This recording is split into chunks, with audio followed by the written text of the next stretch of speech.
민주당이 대통령 탄핵 야욕을 생각보다 빨리 드러냈습니다. 민주당이 법사위에서 윤석열 대통령 탄핵 소추안 발의 요청에 관한 청원에 대해 최상병 순직 1주기가 되는 오는 19일에 맞춰 청문회를 추진할 예정이라고 합니다.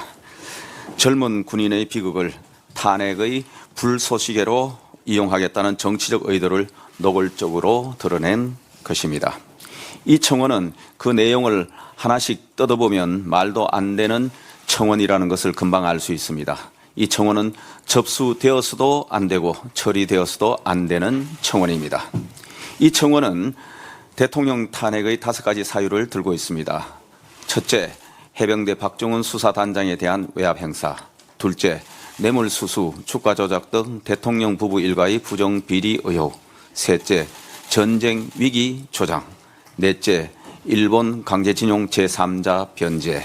다섯째, 후쿠시마 오염 처리수 해양투기 방조입니다. 우선 국회법 123조 사항에 따르면 국가기관을 모독하는 내용의 청원은 이를 접수하지 아니한다라고 되어 있습니다. 대통령은 헌법상 국가기관인 만큼 이를 모독하는 내용이 담긴 청원은 접수해서는 안 되는 것입니다. 또한 청원법 제6조에 따르면 감사, 수사, 재판, 행정심판, 조정, 중재 등 다른 법령에 의한 조사, 불복 또는 구제 절차가 진행 중인 사항에 대해 청원 처리의 예외 대상이라고 명시되어 있습니다.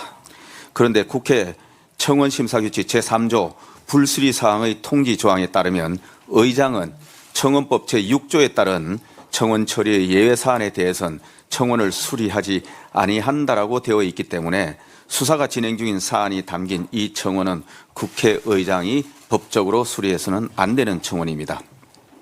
탄핵 청원의 첫 번째 사유로 든 최상병 사건 관련 외압 의혹과 두 번째 탄핵 사유라는 부정비리 의혹은 수사 중인 사안 등으로 청원법상 청원의 대상이 될 수 없는 것들입니다. 나머지 탄핵 사유들도 넌센스입니다. 전쟁 위기를 조장하고 평화를 위협하는 것은 오물풍선, 서해 GPS 교란, 탄도미사일 등 계속된 도발을 자행하는 북한 김정은 정권이지 윤석열 정부가 아닙니다.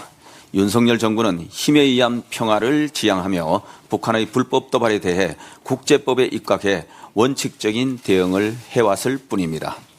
이 청원을 주도한 사람이 국가보안법 위반 전력의 전과 오범이라고 하니 이런 주장을 하는 이유가 짐작됩니다. 하지만 이런 전과 오범의 터무니없는 선동을 신성한 국회 안으로 끌어오겠다는 것은 넌센스입니다. 민주당 의원들은 이 청원을 제대로 읽어보기나 했는지 의문입니다. 이런 말도 안 되는 청원을 신성한 국회에서 논의한다면 이는 그야말로 세계의 코미디일 것입니다. 민주당은 입만 열면 탄핵을 18번처럼 외치고 있는데 이제 그만하시고 부디 애창곡을 탄핵에서 민생으로 바꾸십시오. 민생 열차에 여당인 국민의힘과 함께 해주십시오. 민주당이 일방적으로 강행하는 위법적인 대통령 탄핵 소추 청문회는 당장 멈추시기를 바랍니다.